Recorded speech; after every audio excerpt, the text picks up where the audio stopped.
Hola chiquillas y chiquillos, en este video vamos a revisar lo que alcanzamos a ver de la guía número 10 el día martes 28 de julio del 2020, ¿ya? No alcanzamos a ver mucho, pero alcanzamos a ver una parte súper importante de la guía y que es contenido que vamos a seguir viendo más adelante. Por lo tanto es importante que se familiaricen con él, que vayan eh, eh, entendiéndolo un poco más. Podemos volver a explicarlo las veces que sea necesario porque les quede claro y como les digo, lo vamos a seguir viendo, así que vamos a seguir analizándolo desde otras perspectivas más adelante, ¿ya? Incluso hasta en didáctica, en tercer año lo vamos a seguir viendo. Y todo lo que tiene relación con gramática, lo vamos a ver en el siguiente semestre en Lenguaje y Comunicación 2. Así que si hay cosas, conceptos que aún no dominan, que les parecen un poco complejos, que lo han escuchado porque lo escucharon en la escuela, pero no recuerdan claramente de qué se trata, no se preocupen. Lo importante es que sepan que existen porque vamos a profundizar en ellos en el siguiente semestre. Así que tranquila y normal, respiren, Lidia, Jocelyn, Jorge, tranqui, vamos a pasarlo, ¿ya? Vamos a citarnos para que comencemos la revisión, ¿ya?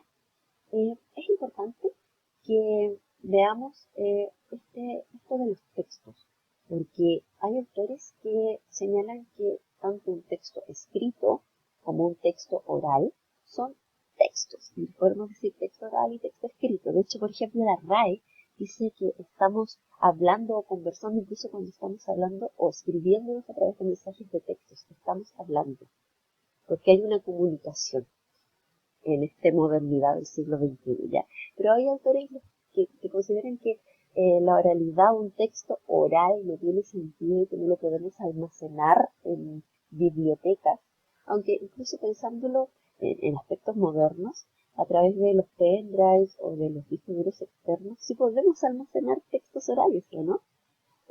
Bueno, eso queda tal vez para la discusión un poco más semántica, antropológica, sociológica del tema. Y también queda a cómo ustedes lo puedan analizar. De manera personal, yo sí considero que existen textos orales y textos escritos porque a grandes rasgos los podemos analizar bajo los mismos criterios, ¿ya? Y porque además, de ambas maneras podemos entregar un contenido, un mensaje y lograr la comunicación, ¿ya? Para mí sí, son textos orales y son textos escritos. Por lo general también se habla de discurso cuando es oral, pero también podemos ver géneros, en los géneros discursivos eh, en un texto escrito. Entonces, hay unos temas con la confusión de los conceptos que, como les comentaba, a veces a mí también me pasa que quiero decir uno, pero digo el otro.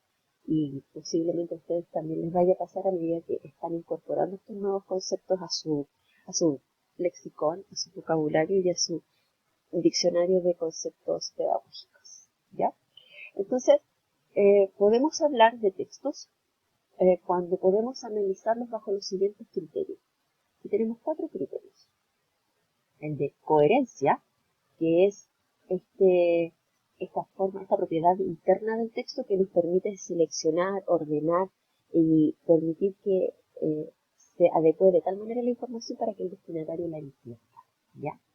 Ahora, más chiquitito, el concepto de cohesión son estos recursos léxicos chiquititos y gramaticales también que nos permiten ir ordenando, relacionando los enunciados, dándoles un sentido coherente para que se entienda, ¿cierto? La gramaticalidad es cuando hacemos el análisis de que exista correlación entre el tiempo verbal, entre el género, el número de las palabras que están escritas dentro de las distintas cláusulas que generan los enunciados, ¿ya? Se dieron cuenta que coherencia es como algo más grande, cohesión un poquito más chiquitito y gramaticalidad ya es un poquito más pequeño, va como con la morfología de las palabras. Y por último, la adecuación, que tiene relación con cómo usamos los textos en el contexto de la comunicación, o sea, si está bien utilizado el texto, los recursos, el registro, el vocabulario, ¿cierto? Todo eso que ya hemos conversado previamente. Y por eso yo creo que podemos hablar de textos orales, porque también podemos analizarlos en base a estos criterios, ¿ya? Ahora vamos a analizar estos textos, las clasificaciones de los textos, ¿ya? Vamos a ver la primera clasificación, que es esta, que es de los tipos de texto. Si ustedes se dan cuenta, aquí hay una A. ¡Oh, concha la vale! Si ustedes se dan cuenta, aquí hay una A. No, eso no. Y es tipo de texto, porque esta es la primera clasificación. La clasificación A. ¿Ya? Y aquí encontramos los textos literarios, los no literarios y los multimodales. ¿Ya? Los literarios y los no literarios nosotros ya más o menos los conocemos y sabemos que los literarios son los que buscan esta función más expresiva y conocemos que están los narrativos, los líricos y los dramáticos, ¿cierto? Y los textos no literarios, que también más o menos sabemos de qué se tratan, son los que tienen una intención comunicativa relacionada con la entrega del mensaje. Por lo tanto, podemos encontrar los textos informativos, los persuasivos, los instructivos, ¿ya? Y además pueden tener un formato de texto continuo, discontinuo y mixto. Voy a correrme yo un poquito para acá para que puedan ver cómo el texto continuo es este que está formado solamente por oraciones y párrafos. Solo oraciones y párrafos. Es como un texto escrito, no sé, como en prosa, por decirlo de alguna manera, ¿ya? El texto discontinuo es esto que son una serie de listas, de gráficos, de diagramas, de infografía, y que la información o el contenido del mensaje se entrega a través de eso, de una infografía, por ejemplo. Y el texto mixto, evidentemente, es mixto porque combina ambos, combina tanto texto escrito como alguna imagen o algún gráfico. Podemos verlo, por ejemplo, en los diarios, vemos la noticia y vemos una foto, por ejemplo. Ya, ahí lo podemos ver. Y los textos multimodales son estos textos que combinan dos o más sistemas semióticos en su estructura. ¿Qué son los sistemas semióticos? Son sistemas, y aquí se los voy a mostrar. Son estos sistemas. Son los SEMAs, los tipos de lingüístico, visual, audio, auditivo, gestual y espacial. El SEMA o el sistema semiótico lingüístico es el que comprende aspectos como el vocabulario, la gramática, ¿ya? Oral o escrita. Lo visual son las imágenes fijas o movimiento, colores, dibujos, ¿ya? Lo auditivo es esto, lo que ustedes están escuchando, el audio, la música, el ritmo, ¿ya? Lo gestual es el movimiento, la velocidad, las expresiones, tanto faciales como corporales. Y lo espacial tiene relación con la proximidad, la dirección, con la organización de objetos en un espacio. Entonces podemos encontrar que, por ejemplo, los libros ilustrados, los libros álbum, pueden ser, pueden ser textos multimodales porque combinan dos tipos de SEMAs, dos tipos de sistemas semióticos. Por ejemplo, relacionan el lingüístico porque hay texto, ¿cierto? Pero además el visual podría ser. Las películas son, se trabajan a través de lo lingüístico, a través de lo visual, también lo auditivo, lo gestual y también lo espacial. Miren, combinan todo casi. Los PowerPoint cuando tiene imágenes, cuando tiene monitos, ¿cierto? Los anuncios publicitarios también. Los cómics porque tienen texto y tienen imagen, ¿cierto? Entonces, son bastante comunes, más de lo que nosotros por lo general conocemos o teníamos claro.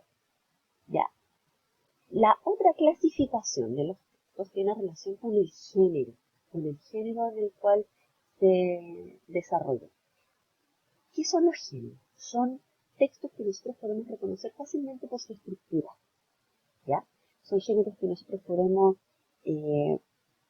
encontrar distintos textos en el mundo que sean similares en estructura, por ejemplo, que tengan los textos que tienen aquí dice la fecha, aquí hay un saludo, estimada señora Juanita, y aquí queremos informar que se le va a cortar el agua porque no ha pagado.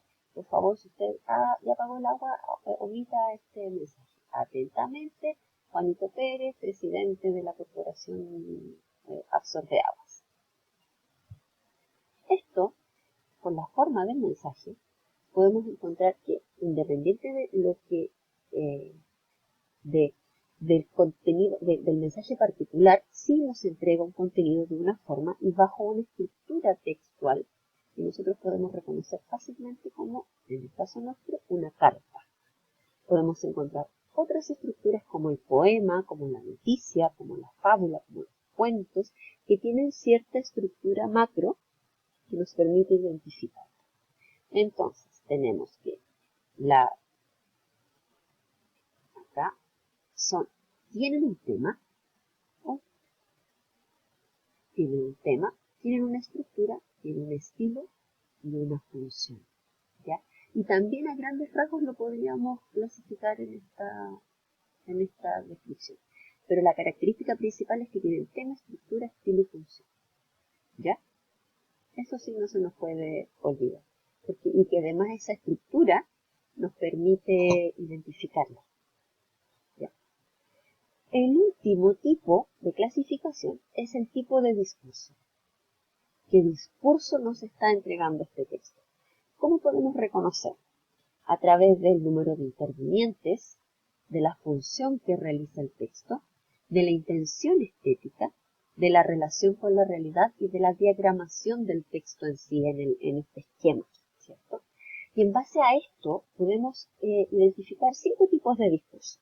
Aquí están. Me volverán a correr las rayitas. No sé por qué pasa eso.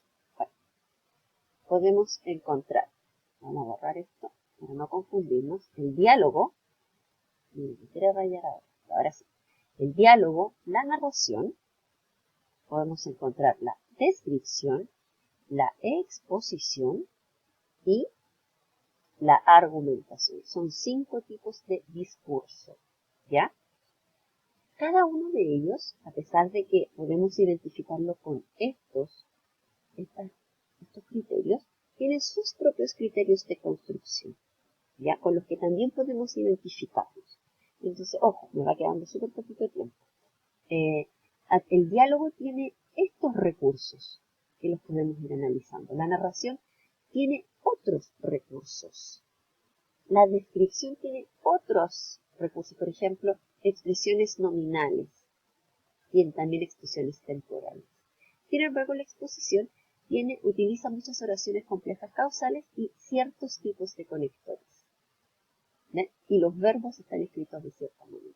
Cada uno tiene cada uno tiene sus propios marcadores textuales que nos permiten ir identificándolos. Además del contenido que nos puedan ir entregando, que eso también podemos sacarlo y identificar el discurso a través de eso. Pero si nos cuesta un poco, podemos hacerlo a través de estas cositas que se llaman marcadores textuales. ¿Ya? Entonces, aquí yo les dejé vamos a borrar esto, un cuadrito, vamos a achicar un poquito para que se pueda ver todo el cuadrito, porque, como ya les comenté, me había equivocado, ¿cierto? Y no les había escrito el quinto tipo de discurso, pero en este cuadrito en general están las características y las clasificaciones. Las características de los tipos de texto, de los géneros discursivos y de los tipos de discurso. Y las clasificaciones. Y por ejemplo acá les dejo estas clasificaciones porque cada vez podemos ir creando nuevos géneros discursivos, por ejemplo, o trabajar y conocer nuevos, por ejemplo, el microcuento, los cuentos cortos, los cuentos infantiles, los cuentos de terror que siguen cierta estructura, pero por cierta o pequeña característica se transforman en otros, pero manteniendo como una raíz, ¿ya? Y vamos a quedar hasta aquí en este video para volver a revisar esta parte que la alcanzamos a ver en clase, ¿ya? Así que chao.